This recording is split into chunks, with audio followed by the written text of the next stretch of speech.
Welcome to Chris Parkin Shooting Sports. I've had a scope arrive today from Sportsman Gun Centre. This is a primary Arms PLX5 6-30 by 56. So initially, judging from that magnification range, this is going to be a target scope, mid to long range, maybe a varmint scope too, and its first focal plane with the Athena BPR mil reticle, and it's got matching mil clicks. So let's have a little look at this scope. Pop it out the box. Instruction manual. I do like an instruction manual. It's got all the details in here it looks like we need to do to set that up. And here is the scope. We've got, that looks like probably a cleaning cloth in there. We've got a sunshade, that looks like a 3-inch sunshade. And here is the scope itself. So let's just put that box to one side. We don't need that for the moment. Although, let's have a quick read and see what it says about the scope. Precision Japanese built with superior craftsmanship and enhanced glass clarity. Athena ballistic precision reticle features mil ranging and holdover for precision shooting with any caliber. The first focal plane design allows fast and accurate ranging at any distance, at any power setting, resettable adjustment knobs with elevation, return to zero system, night vision compatible with illuminated red reticle. Made in Japan, it's got a lifetime warranty as well. I think most of the details here are probably just repetition of that. There's a little picture of the reticle here which will show you more detail in the full review as we get through this scope. And there's more details on the back here, lots of specification details as well. So, right, magnification 6-30 power, first focal plane. That means the reticle stays exactly the same size in correlation to target, but appears to get bigger and smaller as you zoom in and out on target with the magnification dial. Objective lens 56mm, plenty of light coming in there. Eye relief is 3.3 to 4 inches, so that's about 84 to 101 millimeters. Ocular lens diameter is 34.5mm. The ocular lens is the one at this end near your eye.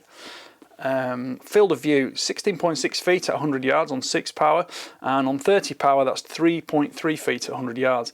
Click value is 0.1 mil, so that's 1 centimetre at 100 metres, 0.1 mil. That's exactly what it needs to do to correlate with usual milliradian settings and readings. And the tube diameter is 34mm, so that's going to allow us a lot of space for elevation and windage travel.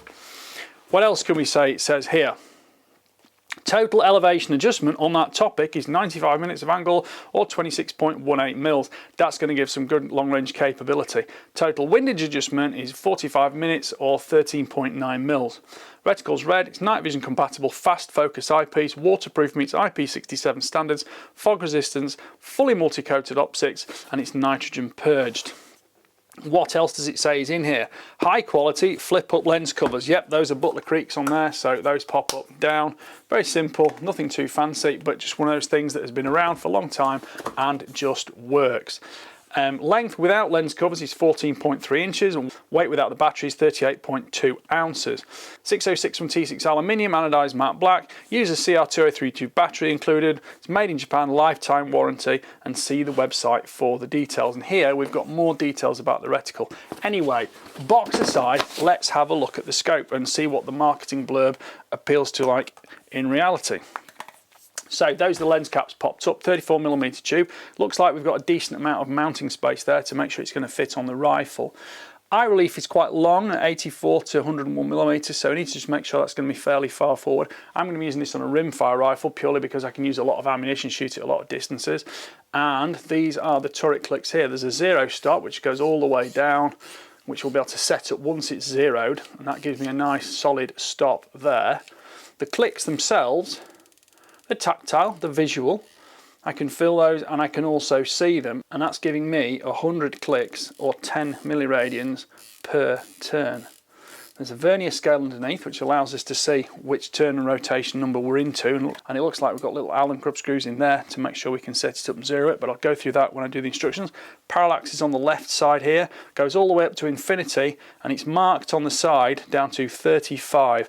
So given the mixture of dimensions that we've been given, I'm not sure if that's 35 yards or meters, but it's going to make it capable for use with rimfires probably. Maybe a little bit too big for air rifles though, which you may want to bring even closer in than that full magnification.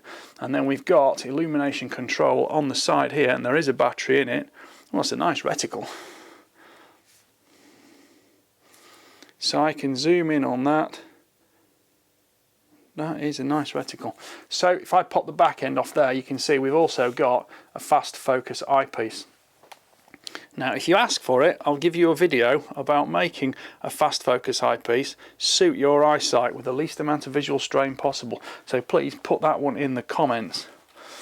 Right, other than that, it's been kept fairly clean and simple. There's no throw lever, but it's got nice serrations on here so we can get good grip on that. It's smooth. I can't hear any internal motion. I can't perceive any internal motion either of that changing within on the helical mechanisms which move the lenses backwards and forwards effectively at this back end of the scope. And similarly, the parallax control is quite firm. There doesn't appear to be any backlash in it. Certainly nothing mechanical and tactile. Right, let's get this mounted on a rifle, 34mm scope, so I've got some rings for that. Let's put it on the rifle, let's take it out shooting.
Well, I've been out and I've been using the scope. I've got it set up on this 2-2 rimfire so I can use multiple distances, lots of ammunition, lots of shooting, and it gives me a chance to experiment from different shooting positions.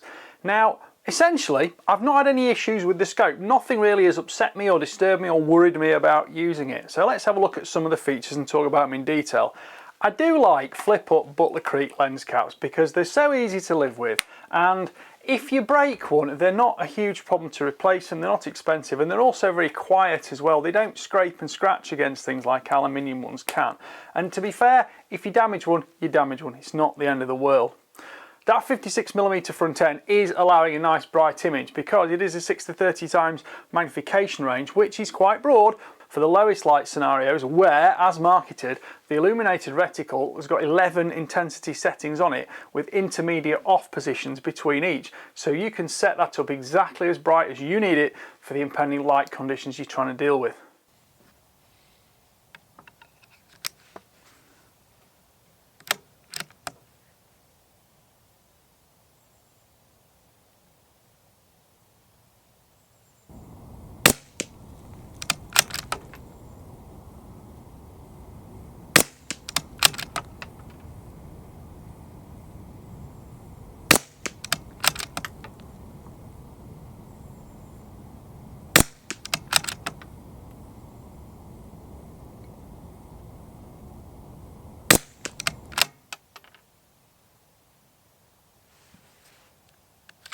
Shooting over multiple distances pose no problem. There's a massive amount of elevation travel and the clicks are both tactile and visual, so no problem using that. That 34mm tube gives you plenty of mounting space, and as you can see on this slightly smaller rifle, the scope is mounted quite a long way forward though, because it is 84, 101mm eye relief. There's a bit of variation through the magnification range, so you do need to make sure you can set it up optimum for where you need it for your position. Now some people will only ever shoot from a bench, so their head is going to be naturally quite a long way back anyway, but multiple position shooters and prone shooters need to accommodate for the fact that when they're shooting prone, they're more than likely going to be leaning more into the gun, have a face and eyes slightly closer to the scope, so you do have to account for that in the setup of your rifle.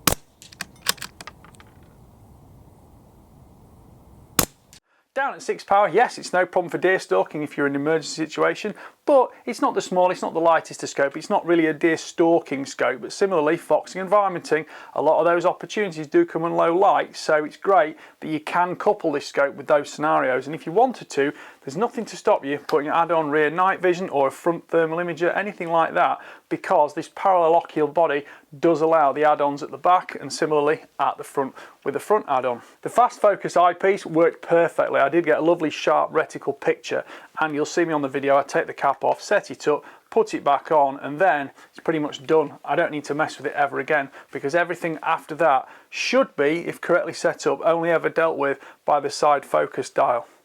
Now again, that does come down to 35 yards.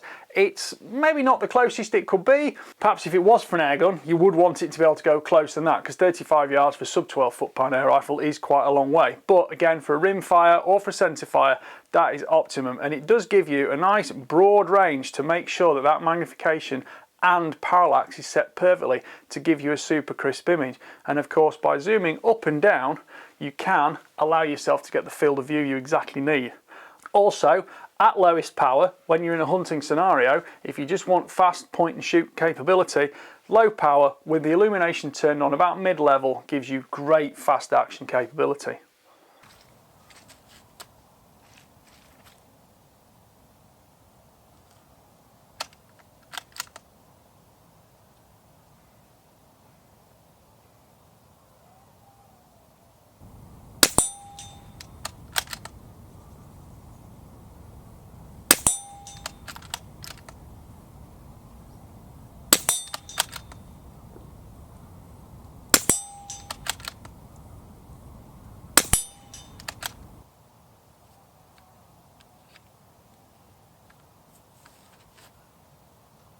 Grip on the turrets is no issue. The zero stop sets up very easily, all covered in the instructions, and similarly windage is the same. It doesn't have a zero stop on the windage, but you're less likely to be dialing multiple rotations on windage, whereas if you do on the elevation, you can set it back all the way down and onto the zero stop and it goes click, so you're never going to get lost with this scope.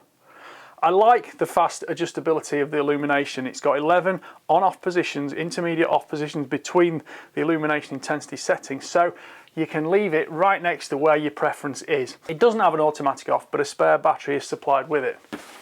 The other thing that's supplied that I didn't cover in the unboxing because I didn't want to open all the wrappers is we have a spare battery, you can see there, and there is also a little packet with Allen keys in it, and these allow you to set up your turrets. So I'm going to set these turrets up now where I need them and show you how it happens. So the Allen key goes in there, slacken those circumferential grub screws, probably just a couple of turns, you don't need to bring them all the way out, and that will allow that to come off completely. You can then set up the zero stop by slackening the circumferential grub screws, dropping it down, rotating it clockwise, nip them back up, and that forms a mechanical stop on the turret there. We then just put the dial back on, make sure it's all the way down. You can feel it's a nice firm fit because the O-rings give it a waterproof seal. Tighten the grub screws back up, and I've now got my full zero stop capability, exactly where I need it. You can also set up negative travel if that's required. But here you can see on the turret, that is going to give me excellent return to zero every time at my chosen distance, which for a 2-2 rimfire is 50 metres.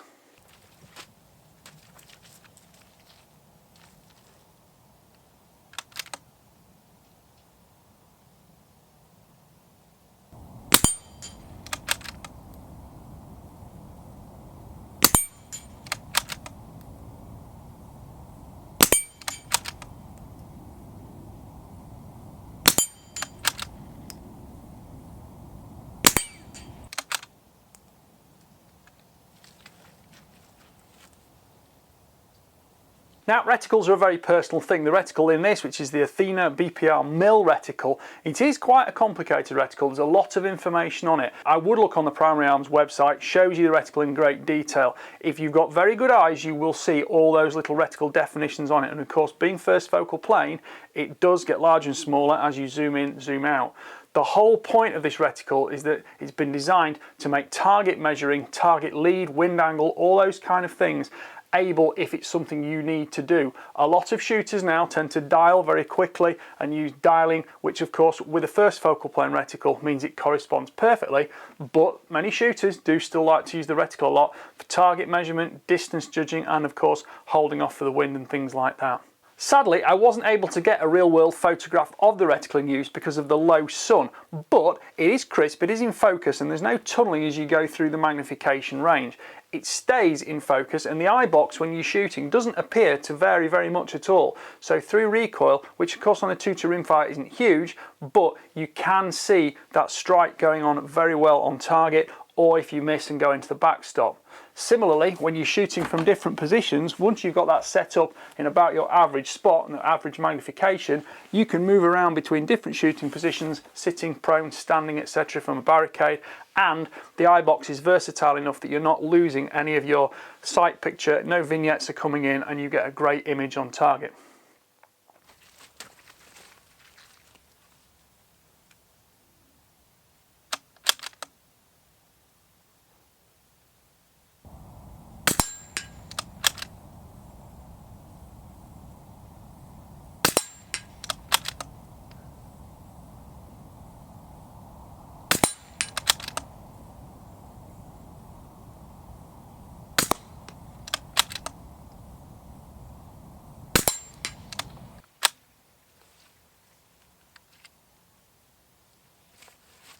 Well, thank you to Sportsman Gun Centre for sending me this rifle scope. I've enjoyed using it and I think it's a great option. Price comes in at about £1,100 and it's suitable for most rimfires, centerfires, medium to long range, because all that mechanical capability and versatility means you can shoot this scope and rifle out to long distances. Right, I hope you've enjoyed watching. Please like, subscribe, comment, click the notification bell, keep track of my regular weekly uploads. Thank you for watching. Bye for now.